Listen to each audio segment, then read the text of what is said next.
ఓం సాయిరామ్. తన్వి చెప్పే కథలకు స్వాగతం. ఈరోజు మనం వసంత పంచమి గురించి తెలుసుకుందాం. వసంత పంచమి అంటే ఏమిటి, దాని విశిష్టత ఏమిటి, పూజా విధానం ఏమిటో తెలుసుకుందాం. వసంత పంచమి, దీనినే మాఘశుద్ధ పంచమి అని, శ్రీ పంచమి అని కూడా అంటారు. ఈరోజు సరస్వతీదేవి పుట్టినరోజు. సరస్వతీదేవి మూలా నక్షత్రంలో జన్మించారు. అందుకే వసంత పంచమి నాడు సరస్వతీదేవిని పూజిస్తే జ్ఞానవంతులవుతారని, అఖండ విద్యావంతులు అవుతారని విశ్వాసం.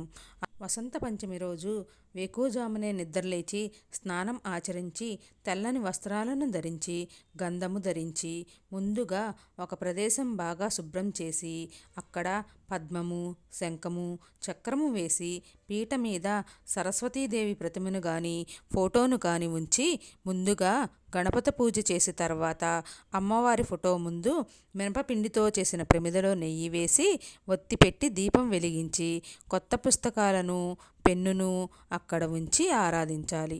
తల్లిని తెల్లని కమలాలతో లేదా ఏవైనా తెల్లని పుష్పాలతో అర్పించాలి.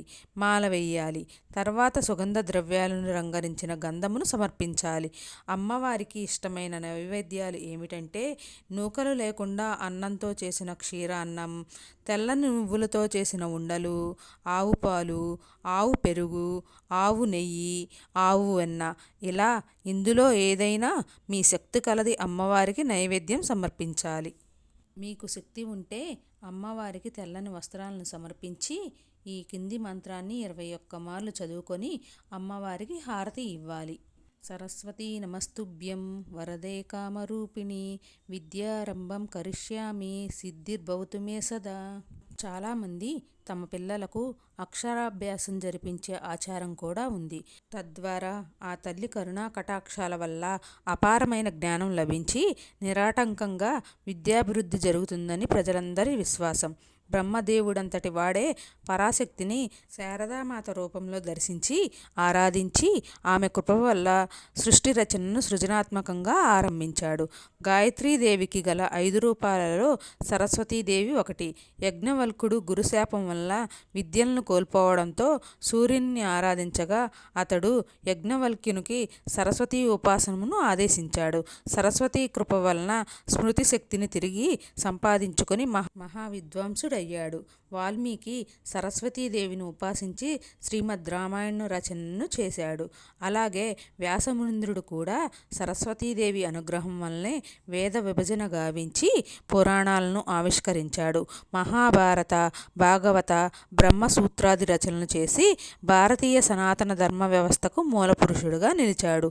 తెలుగులో భాగవతాన్ని రచించిన పోతన మహాశయుడు సరస్వతీదేవి అనుగ్రహం పొందడమేగాక ఆ గ్రంథాన్ని పొట్టకూటి కోసం నరులెవ్వరికీ అంకితమివ్వనని వాగ్దానం చేశాడు.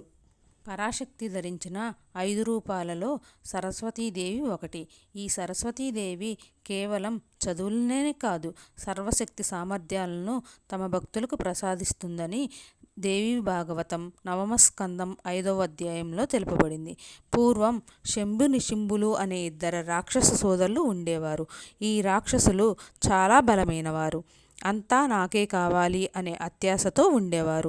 మేమే రాజుగా ఉండాలి అని అనుకునేవారు.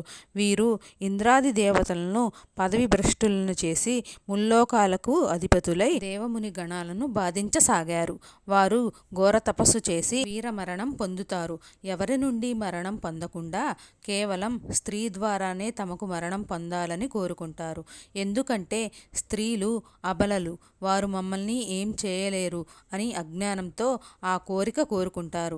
వరబల గర్వితులై శంభు నిశింభులు స్వర్గానికి వెళ్ళి యుద్ధం చేసి అక్కడ ఉన్న కల్పవృక్షం, కామధేనువు అన్నింటినీ తెచ్చుకుందామని ప్రయత్నిస్తారు. ఈ వస్తువులని ఎవరు సృష్టించారో వారి దగ్గరికి వెళ్ళి పట్టుకోవడం మంచిదని నారదుడు ఆ శంభు నిశింభులకి వివరిస్తాడు. నారదుడు ఆ మాట అనగానే శంభు నిశింభులు పాతాళానికి వెళ్ళిపోతారు. శంభు నిశింభులు భూలోకంలోని ఋషులను, మునులను భయపెడతారు. వెళతారు. మీరు చేసే యజ్ఞయాగాదులు మాకే చెందాలని వారిని హెచ్చరిస్తారు. ఇలా వారు ముల్లోకాలకు అధిపతులై దేవముని గణాలను బాధించసాగారు. భూలోకంలో దైవలోకంలో అందరూ విసిగిపోయి అమ్మవారి దగ్గరికి వెళ్ళి వాళ్ళ బాధలను విన్నవించుకుంటారు. నారాయణుడు అమ్మవారికి ఈ విధంగా మొరపెట్టుకున్నాడు. నీవు ఏదో ఒక రూపంలో ఏదో ఒక రూపం నుంచి గాని వారిని నశింపచేయమని కోరుకుంటాడు. వారి మొర ఆలకించిన దేవీ శరీరం నుండి దివ్య తేజోరూప లావణ్యాలతో సరస్వతీదేవి అమ్మవారు బయటికి వస్తారు. తెల్లటి హంస మీద కూర్చొని తెల్లటి వస్త్రాలను ధరించి వీణ వాయించుకుంటూ మహాసరస్వతి అమ్మవారు ఉద్భవించారు. ఇంత సాత్వికంగా ఉన్న అమ్మవారు ఈ శంభు నిశింభుల్ని ఏం చేస్తుంది అని అందరూ అనుకుంటారు. అమ్మవారు హిమాలయాల్లో కొలువై ఉన్నారు అని శంభు నిశింభులకు నారదుడు చెప్తాడు. అప్పుడు వాళ్ళు మాకు ఆమె కావాలని చండాముండాసురులను పంపిస్తారు. ఆ చండాముండాసురులు అమ్మవారిని తీసుకురమ్మని ధూమ్రక్షుణ్ణి పంపిస్తారు. ఆ ధూమ్రక్షుడు అమ్మవారి దగ్గరికి వెళ్ళి చండాముండాసురులు తీసుకురమ్మన్నారని చెప్తాడు. అప్పుడు హంస సింహంగా మారిపోతుంది. సింహం ధూమ్రక్షుణ్ణి తినేస్తుంది. అప్పుడు చండాముండాసురులు మాకు ఇది లెక్క కాదని అమ్మవారి వద్దకు వెళతారు. అమ్మవారు ఎర్రని రక్తవర్ణంలోకి మారిపోతారు. భయంకరమైన రూపాన్ని అమ్మవారు ధరిస్తారు. చండామండాసురులు అమ్మవారి రూపాన్ని చూడకుండా ఆమెలో ఉన్న సౌందర్యాన్ని చూస్తారు. అమ్మవారు వారి ఇద్దరిని సంహరిస్తుంది. నారదుల వారు శంభు నిశుంభుల వద్దకు వెళ్ళి మీరు వివాహం చేసుకునే కన్య వచ్చిందా అని శంభు నిశుంభుల్ని అడుగుతాడు. శంభు నిశుంభులు చతురంగ బలాలను చేకూర్చుకొని దేవిపై యుద్ధానికి అమ్మవారి వద్దకు వెళ్తారు. వెంటనే అమ్మవారు అష్టాదశ భుజశక్తులతో తన సింహంతో శంభు నిశుంభుల్ని నిమిషకాలంలో సంహరిస్తారు. అప్పుడు దేవతలంతా ప్రత్యక్షమై పూలవర్షం కురిపించి జై జై నాదాలు చేస్తారు. తర్వాత దేవతలంతా అమ్మవారిని సాత్విక రూపంలోకి మారవలసిందిగా కోరుతారు. వారి ప్రార్థన ఆలకించిన అమ్మవారు సాత్విక రూపంలోకి మారతారు. ఇలా సరస్వతీదేవి కేవలం చదువుల తల్లిగా మాత్రమే కాకుండా పరమ పరాక్రమవంతురాలిగా కూడా మారగలదని ఈ కథ ద్వారా మనం తెలుసుకున్నాము.